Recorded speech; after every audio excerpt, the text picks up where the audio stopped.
live. It is, sorry, I'm at my desktop as well. Um, it's almost 1:10, just about 1:10, and Thursday afternoon, January 18th, 2024. And I'm going to try to stick to the title topic at hand.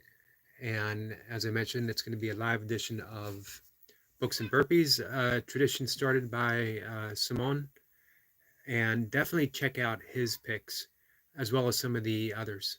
Um, it would be nice to uh, find a way. I'm not technically advanced enough. I'm not technically anything, to be honest. Um, Anything concerning technology, but it would be nice to have them in one playlist, and maybe I could figure out how to do it. We'll see. And anyway, what I mean by wisdom edition, wisdom books, is one of the um, traditions of yoga in the Raja Yoga, the 8 limbs of yoga, the 8 branches of yoga.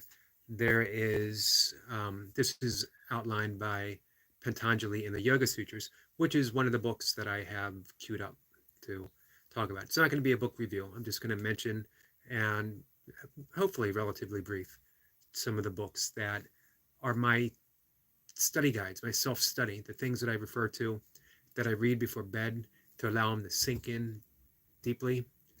And in yoga, you have the yamas and the niyamas, which I've talked about. That's the first 5 of the yamas are the ethical restraints that we do in order for the opposite to grow. Begins with ahimsa, which is non-harming. And then we have the niyamas, which are personal observances that we do. And the second to last one of the niyamas is sivadhyaha, which Sanskrit, that's 1. 2, it's mispronounced, as I am prone to do, mispronouncing all of my Sanskrit. I don't feel bad about that because I mispronounce most of my English words as well. So I'm an equal opportunity offender in that regard. Savahana is self-study as well as studying the texts, the ancient texts, the holy texts, the texts that have deep spiritual value to us. And this is a tradition that I take very seriously. It's a tradition that can transcend all cultures and all religious tenets. It's across the board. The holy books that are important to you. And it could be anything. It could be a novel. And for some it is. I know for many, Siddhartha, or I'm trying to think of some of the other, I mentioned The Alchemist a few days ago. These are books that have deep value to your life and might have even changed the course of where we were going. So I'm going to start off with, these are all backwards, by the way. I should flip my camera around when I do these. Meditation by Egnath S. Warren. And this is a valuable book for so many reasons. One, it very much helped me set my path of meditation straight. It had floundered for my first few years of attempts, starting in the 80s, where it was just very haphazard, doing some guided meditations from text or exploring some things that I've read, candle meditation, things like that. None of them were serious. And then when I realized in the early 90s the importance of meditation and how I was literally going to devote my life to it, I looked for a guide. And Egnath S. Warren was the one in his book. He's going to be repeated many times in this discussion. He was one of the most important ones. And the reason being is anytime I looked at a book on translations of any of the yogic texts, any of the Buddhist texts, the Upanishads, even many Christian texts, Sermon of the Mount, he was the premier translator and presentator of these texts. So he's very important to me. And when I was looking for a book on beginning meditation, I found his book, aptly titled Meditation. There was plenty of books on meditation. This is back in the time when you could go into Barnes & Nobles and Borders, and the walls were lined up with books on spirituality, Eastern philosophy, esoteric texts. Now you go into Barnes & Noble and you are lucky to find a quarter of one bookshelf on Eastern philosophy. It's changed for whatever reason, mostly profits.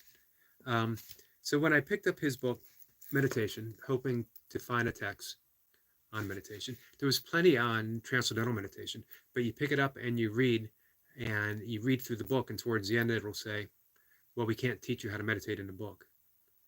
Same with quite a few Buddhist texts.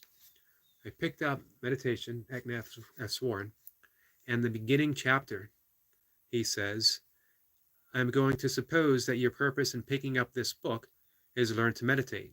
So I will begin straight away with some instructions. It's what I needed. And I began his practice of what's called passage meditation. And I practiced it for decades.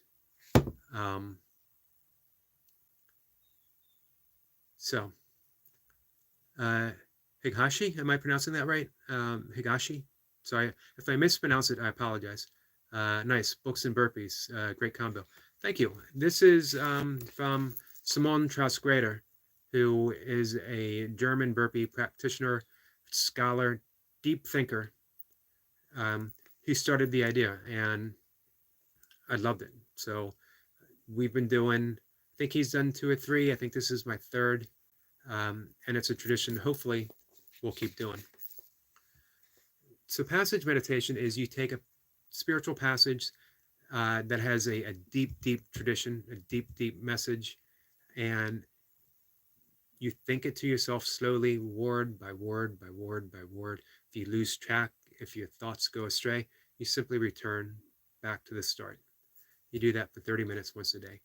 It is under the premise, and it's a very Buddhist concept of you become what you meditate upon. He would urge you to start with the prayer of St. Francis because it's spiritual technology, beginning with, Lord, make me an instrument of thy peace. If you become what you meditate on, and you are meditating on becoming an instrument of peace, becoming working through the will of God and not your own, you can't ask for a better subject to meditate upon. Where there's hatred, let me sow love. Where there is injury, pardon. Where there is doubt, faith. Where there is despair, hope. Where there is darkness, light. Where there is sadness, joy. Again, you literally cannot ask for a better subject.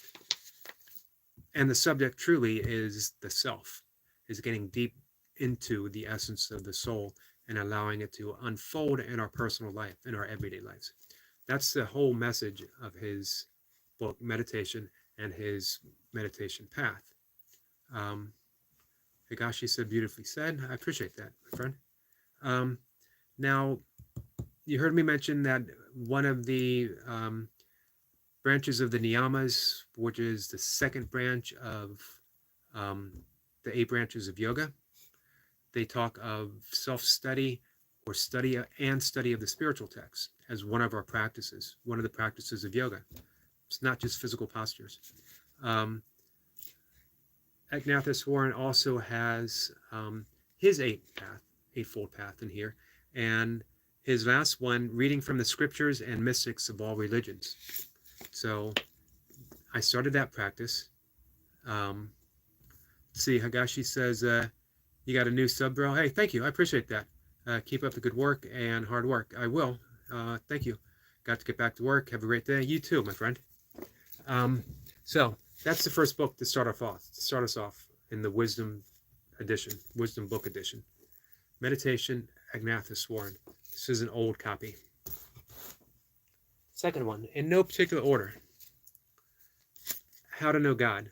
Now, this is the translation of the yogic Patanjali's Yoga Scriptures, Yoga Sutras. Um, and it is translated by Swami Prabhavananda and Christopher Isherwood.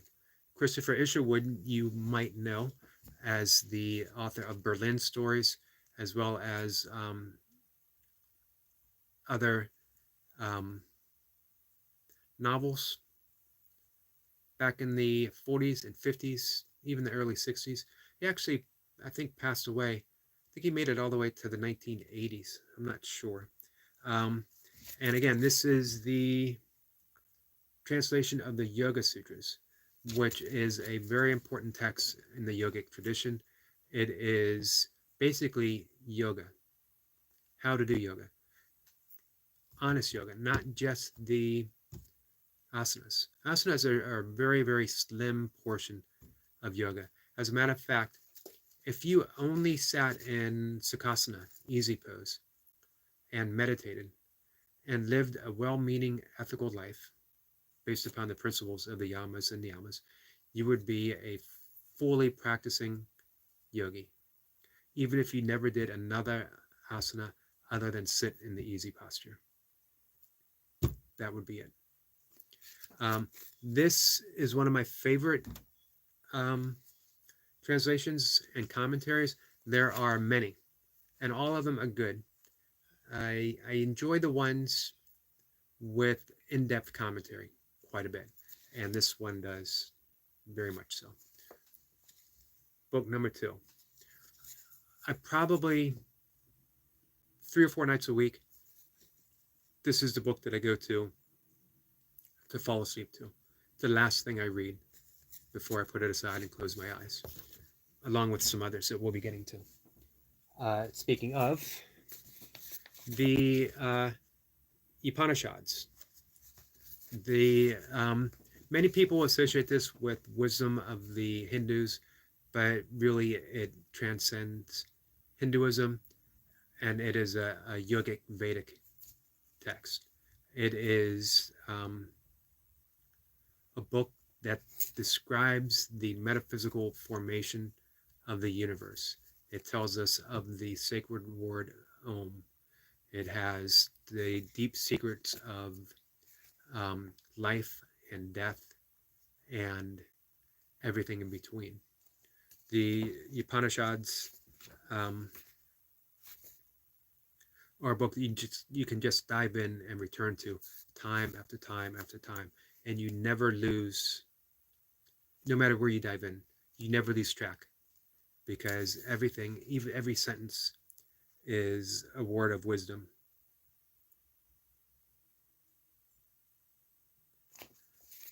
So, many translations.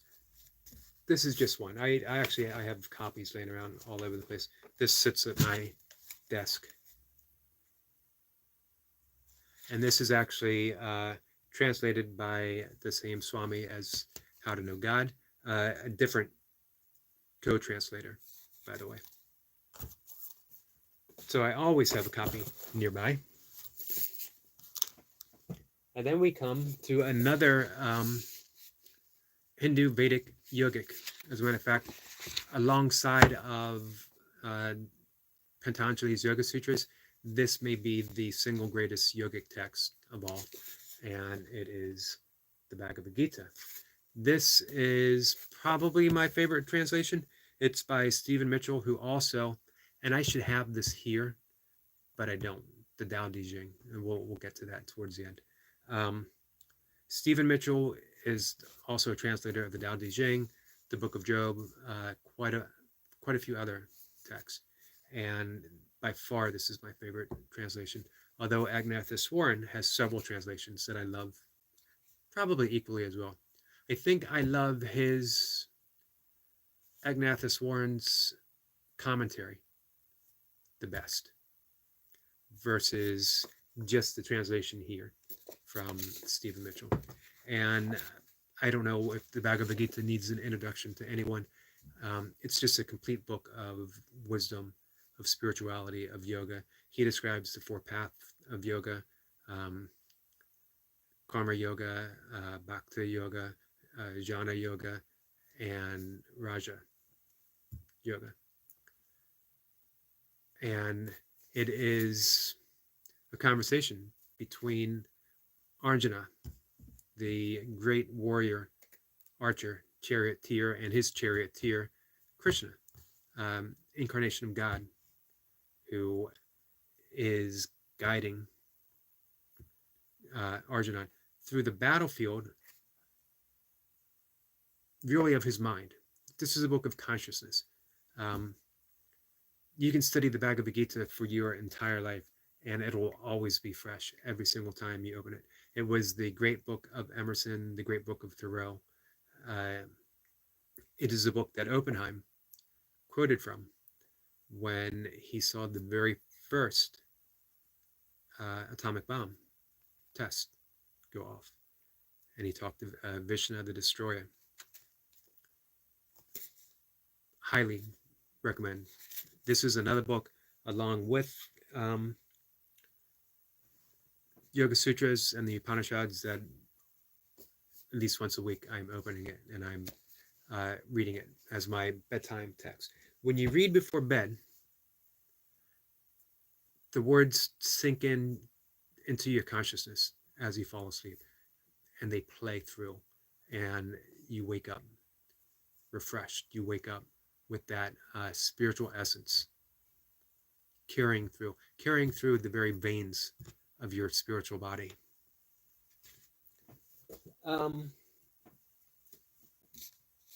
Course in Miracles. Course in Miracles literally is a course. Sorry. It is 365 daily lessons that you work through. You don't repeat one lesson. You don't do more than one lesson at a time. You can repeat a lesson if needed, as well as it has the text. And Course in Miracles is supposedly a channeled text, a continuation of the teachings of Christ, of Jesus. You don't have to believe that. It is a very valuable book. It's a book that I worked with and through for over 20 years.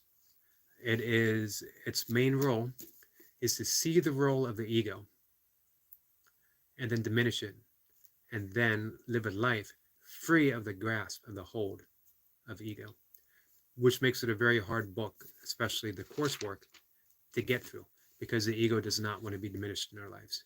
The ego has the most prominent role ever in anything, because we believe that's who and what we are, and we carry our daily lives as if that's true. It isn't. And when you do the work, you actually see that. But it's tough. So I would begin the 365-day course, and I would put it aside. And then I would begin again and put it aside. Finally, in 2009, my wife, I was going through a very difficult time. My wife was doing a tour in Iraq. She was in the Air Force. My mother was suffering, in the midst of suffering, of a long decline in Alzheimer's. My father had a stroke. I was caring for my 14-year-old stepdaughter on my own. My wife had let me know that she had, before she left, that she had wanted a divorce. I felt like everything was falling apart. Finally, I decided, now's the time. I've lived my life from the perspective of the ego forever, since I was a kid. Since that first dawn of the ego's voice convinced me that that was who and what I was, now I wanted out. I wanted to live a life from the spirit. I wanted to live a life free of the ego's demands of like this, like this.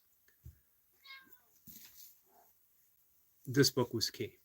Now, so for a long time, I was a practicing student of the Course in Miracles. I no longer consider myself a student of the Course in Miracles, but I still return to it for just key concepts that really helped me quite a bit. Our friend Destiny Forever Walks, PhD, is here. Hello, Eric. I'm here listening. How are you? I'm doing well. I hope you are as well, my friend. I'm doing the Books and Burpees, a live edition, uh, wisdom books, talking about the books that I read daily, the books that I have by my bedstand that I read before bed in order for the message, for the energy to sink in. There are some books, even if you never read them, and many say this of the Bhagavad Gita, many have said it about the Bible, many say it about another book that will be coming up here. Um, the energy itself is enough. The energy of the words within the book is enough, and they sink through. You absorb that energy. You're transformed by that energy. So imagine if the energy of that book is so strong that you don't even need to read it, you just have it in your presence. Imagine if before you go to bed, when your mind is open and receptive, you're bypassing the logical center of the mind and you're going straight to spirit. Imagine if you enter just a few words into that journey within, into the dream world, and beyond the dream world, into that great void of nothingness itself, silence, where we hear the true and original voice of God. Imagine if you took those words with you. That's the value of doing spiritual reading, wisdom books, and wisdom is wherever you find it. Again, it could be a novel, but just imagine if you had that as your practice, how your life would be transformed. And honestly, I can tell you, your life literally and honestly will be transformed if you just did that practice. It's actually a deep form of meditation without us even realizing that we're meditating. So, we are nearing the last three of the books. Another one translated by Agnatha who I mentioned earlier in his book on meditation, the Dhammapada, which is a discourse by the Buddha. Now, he mentions here something I've said quite a bit, that many scholars, biblical scholars, have said if every word in the New Testament was destroyed centuries ago, a millennium ago, everything was destroyed except for the Beatitudes, except for the Sermon on the Mount, that alone would be enough for Christianity to survive. That would be enough for Christianity to thrive. And in some ways, it's almost a shame that everything isn't based upon the Sermon on the Mount, because then you have the very true essence of Christianity, where Jesus literally tells us how to live our lives. Very important. He has a great commentary as well on Sermon on the Mount that I return to quite often, but I haven't added it to this list. I was doing my best to pare it down a bit, but it's very nearby. And it's one of those near daily books that I return to. The Dhammapada is likened similarly to Sermon on the Mount, that if all the discourses of the Buddha had not survived except for the Dhammapada, that would be enough for Buddhism itself to thrive. Now, with Agnatha I've mentioned before, I enjoy his commentary as much as I enjoy his translations, but he has a very long commentary introduction, 78 pages for it, and it's well worth reading itself. But when you get straight to the Dhammapada, number one, the twin verses, it's just so very important. I'm so tempted, I could do it with almost any book here, to say this is the only book you need to read before bed. This is the only book you need to read for your entire life. You can study it forever. Same with the Tao Te Ching, same with Bhagavad Gita, of course, same with the Upanishads. But here's the beginning.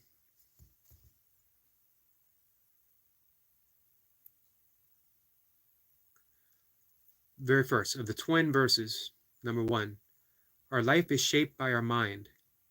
We become what we think. Suffering follows an evil thought, as the wheels of a cart follows an oxen that draws it. Verse 2, our life is shaped by our mind. We become what we think. Joy follows a pure thought, like a shadow that never leaves.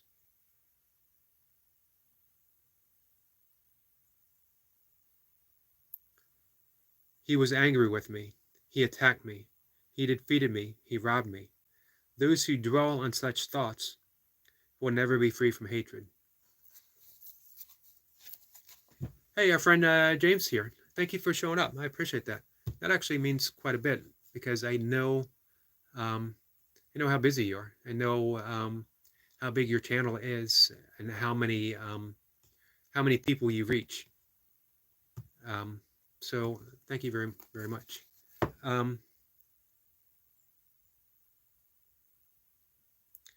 So you can see just from the very beginning how these words just dive right into the point. Our life is shaped by our mind, what we think. Destiny and I talk about that quite a bit in the conversations that we have here. That's the thing with books of wisdom. They're repeated. As a man thinketh in the Bible. Our lives are shaped by our mind in the Dhammapada. Great wisdom knows no tenet in and of itself. It just is. Meaning whatever deep book like this you pick up, it's going to have that same message. It's going to be very similar, different language, and that's all. He goes on, the Buddha goes on, for hatred can never put an end to hatred. Love alone can.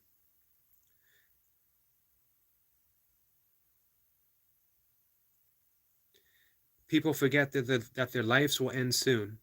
For those who remember, quarrels come to an end. What an important in all of our relationships.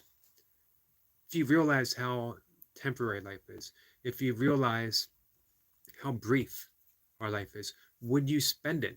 If you were going to die tomorrow, would you spend it quarreling with a loved one, the person that you love and cherish more than anyone? Would you rob yourself of the time spent with them in resentment, in anger, in mean and cruel words that you wish that you could take back only moments after you say them? That's the wisdom of the Buddha. I've been reading these books for some of them for 40 years or more, and I just don't tire of them. The message is fresh and clear every single time. Just reading these words out loud, and I'm drawn into the book again, and I'm ready to turn off the camera and just dive right in. But I have two more books to cover. One is a bit more modern. This is Deepak Chopra's The 7 Spiritual Laws of Success. This is actually signed by Deepak to myself and Mocha, and it's a self-help book, but it's the true self that he's seeking to help. It's not the ego. So when he talks about success, he talks about transcending the ego's view of success, and living a life that is based on the Vedic wisdom, the yogic wisdom that he presents here. His 7 laws,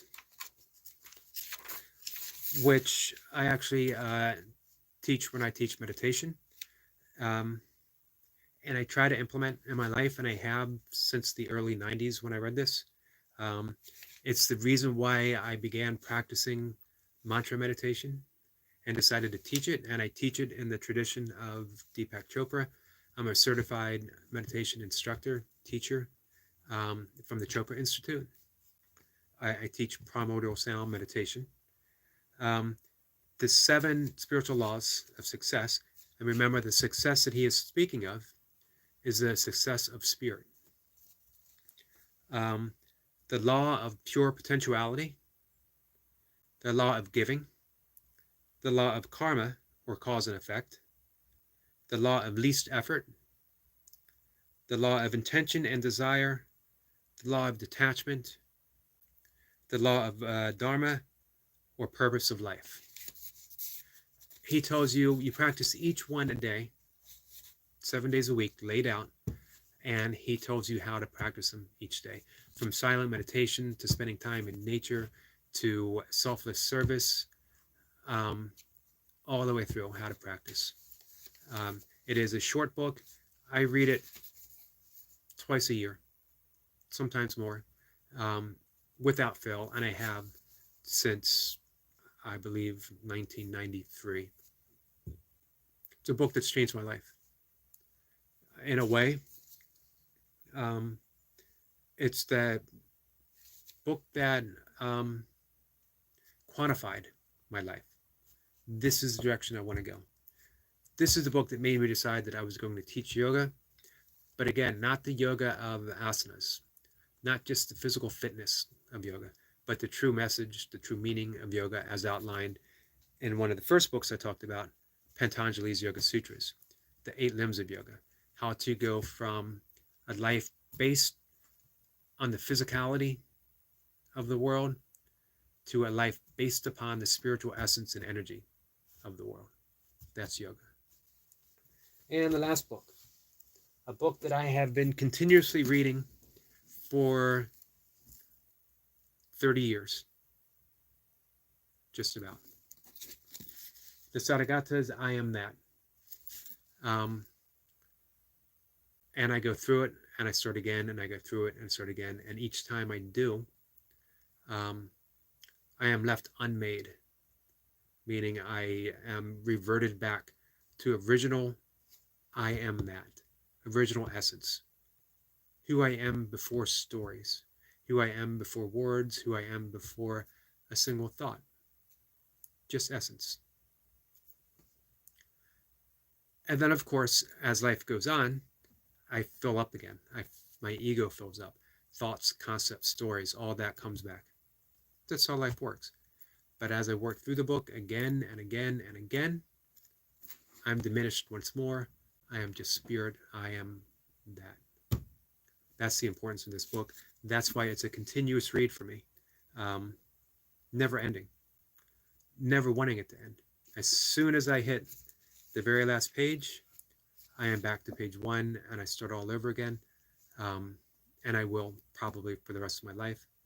It is the book that set me on the path of Niskara Yoga, which is the yoga of joy and spontaneity.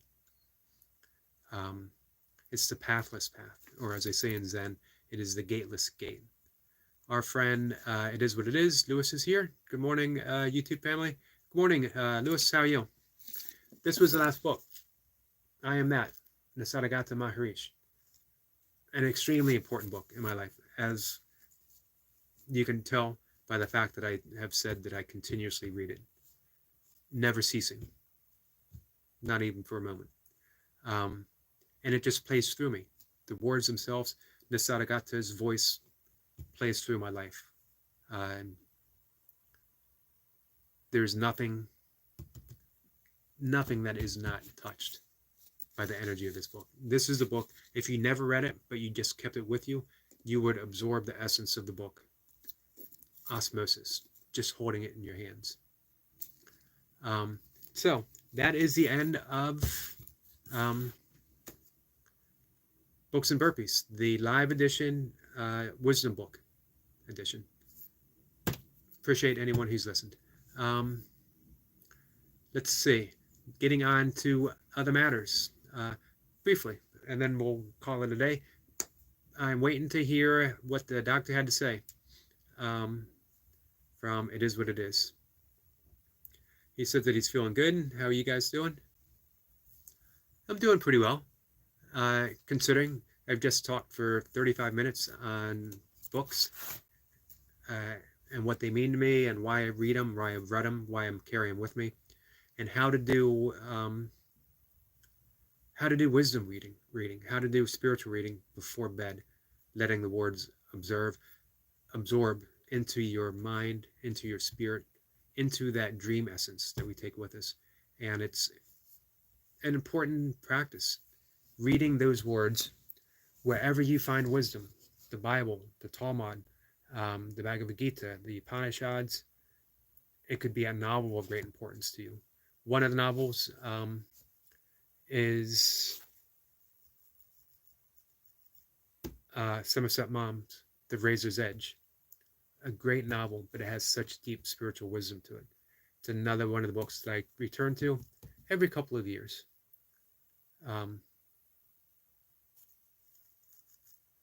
Let's see. Lewis says, he said, live your life. Those are important words, so I will. Um, you know what? Not everyone does. Not everyone lives their life. Some people live a life set on a course set by others. They don't do it on a life that is set by their own spiritual intuition, a life that would make them happy.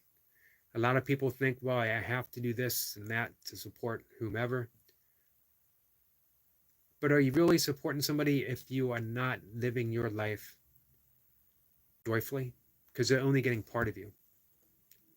To live your life, you're living your life to the fullest, and that means your family, your loved ones are getting 100% of you, which is important to give.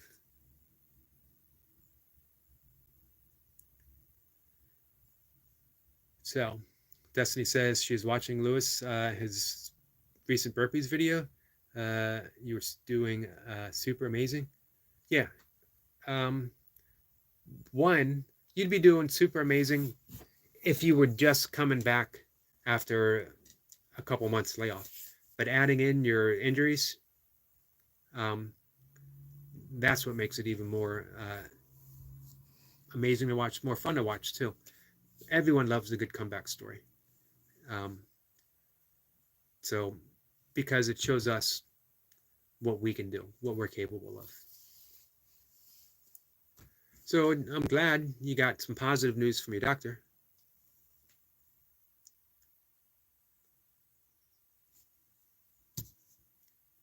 So, um,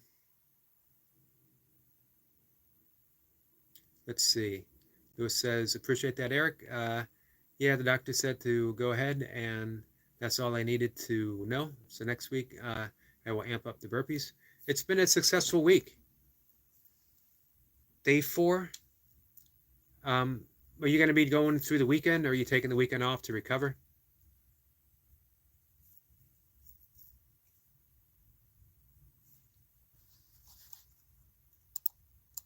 I'm just clicking on a few links here that I had up to talk about the books. So I'd be interested. You guys have some of your own books that you want to put out there that have shaped your lives, or books that you do reading on a daily basis to get that wisdom from.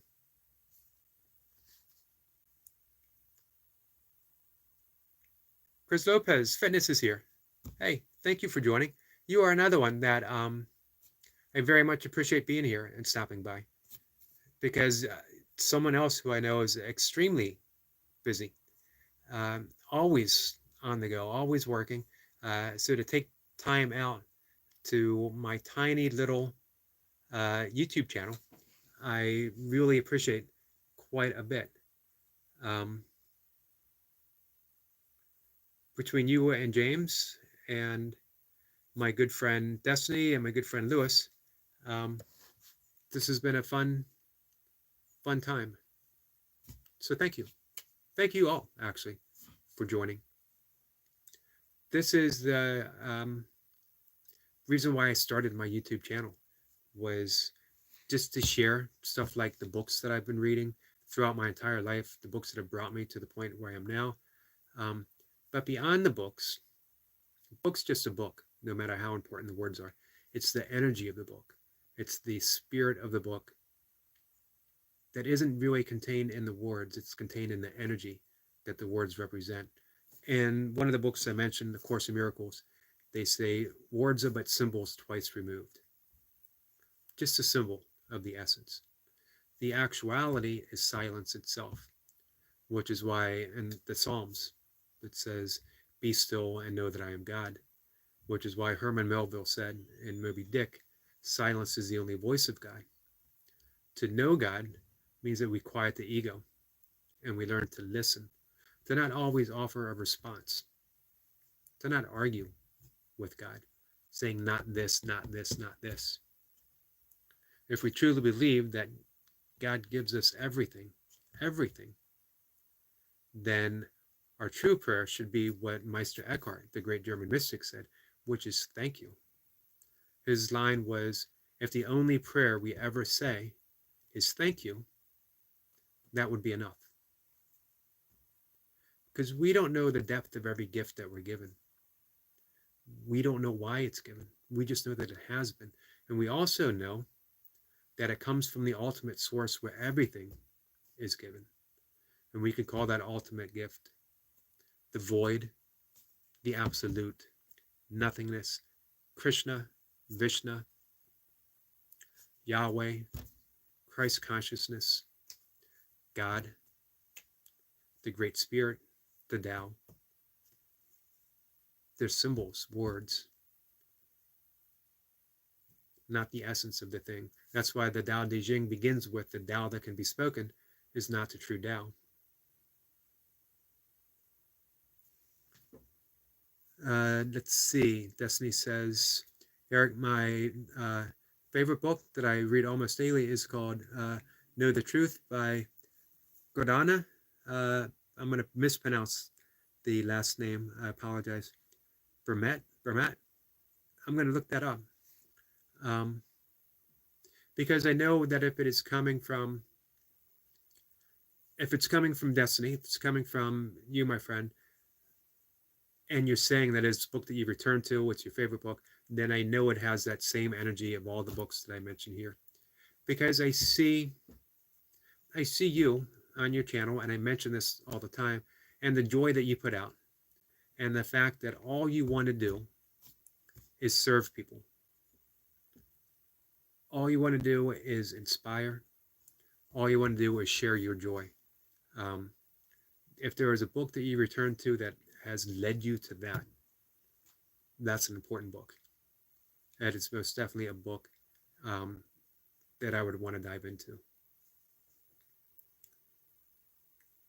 That's the important thing. I think that's why, this community is drawn towards each other in such an important way. I look at Chris's channel and how she shares herself and puts that energy out there, puts in long hours at work, and then she shares her fitness journey with others. That's a life of service. You can't ask for more than that. That's why one of the books I mentioned from Eknathaswaran, and he talks about using the prayer of St. Francis as spiritual technology to transform your life. You meditate, you become what you meditate on, which is what the Buddha said in the Dharmapada. It's the mind that shapes our lives. The prayer of St. Francis begins with, Lord, make me an instrument of thy peace. Where there's hatred, let me sow love.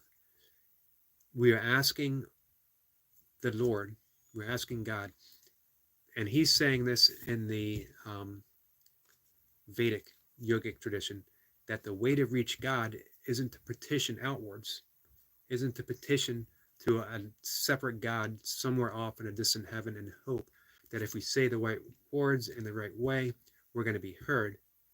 The only way to reach God is the way Jesus said to reach God. The kingdom of heaven is within. So our meditation turns us inwards. It's the separation between most prayer and meditation. In prayer, we are speaking to God. We're always asking. We're always beseeching. We're always, most often, putting ego first. In the prayer of St. Francis, he's saying, transform me to serve you better. Make me an instrument of thy peace. Not make me an instrument of peace for myself so that I have a better life. He's saying, make me an instrument of thy, of the Lord's, of God's peace. Destiny says, thanks, Eric. You're right. I'm here to serve humanity, to spread love, joy, and help people to become the best versions of themselves. And that's such an inspiration for me. And you have helped shape my YouTube channel. You, the Jay, several others, in ways that I can't even begin to say thank you. Because I decided after watching you guys that It needs to be my channel, meaning I can only put myself out there. I can only be authentic. I can only share the things that I love and why I love them in a loving way. I don't have to worry about criticism. I don't have to worry about YouTube haters. I don't have to worry about trolls. I don't have to worry about anything.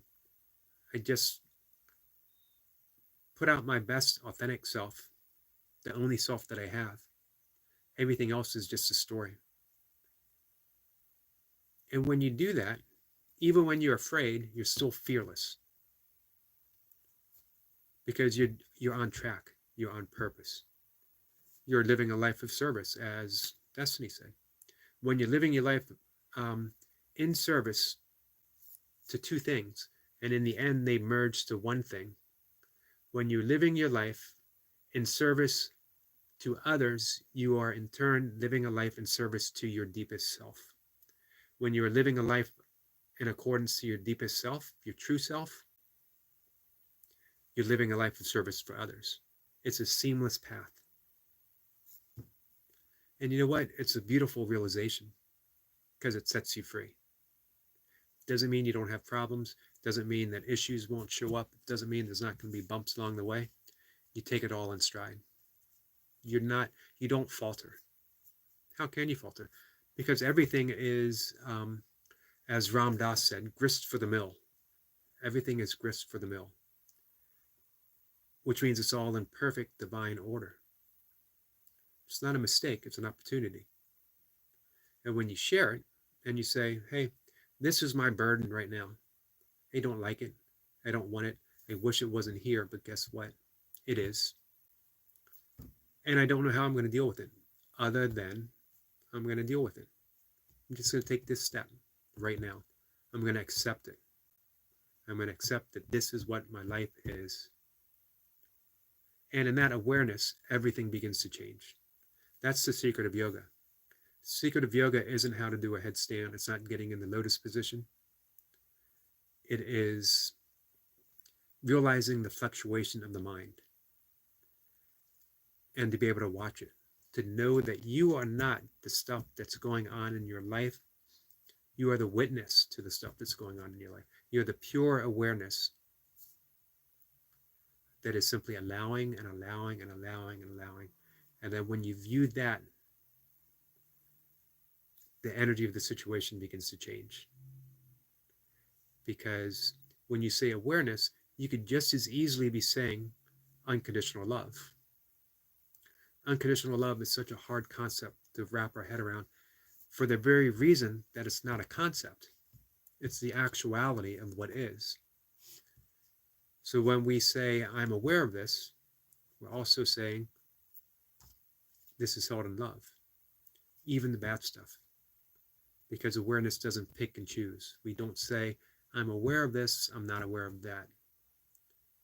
We could rightly say, my attention is here, but it's not over there. But attention is different than awareness. Awareness holds everything.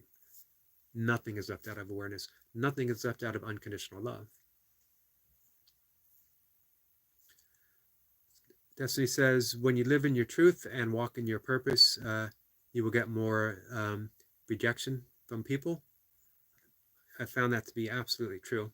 But it only pushes me to go higher and harder because I know who I am. And that makes all the difference.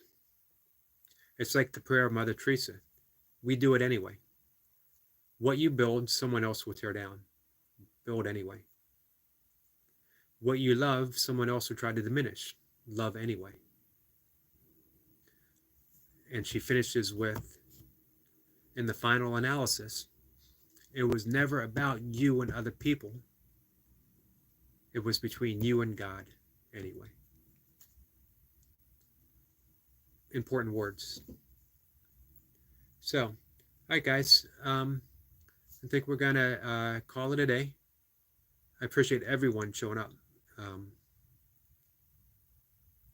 Meant a lot, especially on this day where I got to share those books with people. speaking of which, I'm going to look up Destiny's book when I get off line. And it is time for my second meditation, final meditation for the day. And thank you. Appreciate you guys being here. Let's see. Destiny says, thanks again, Eric, for the great discussion. Thank you. It is always about, the discussion is always about the people who show up. They're the ones that make the discussion. So, thank you. All right, guys. Take care.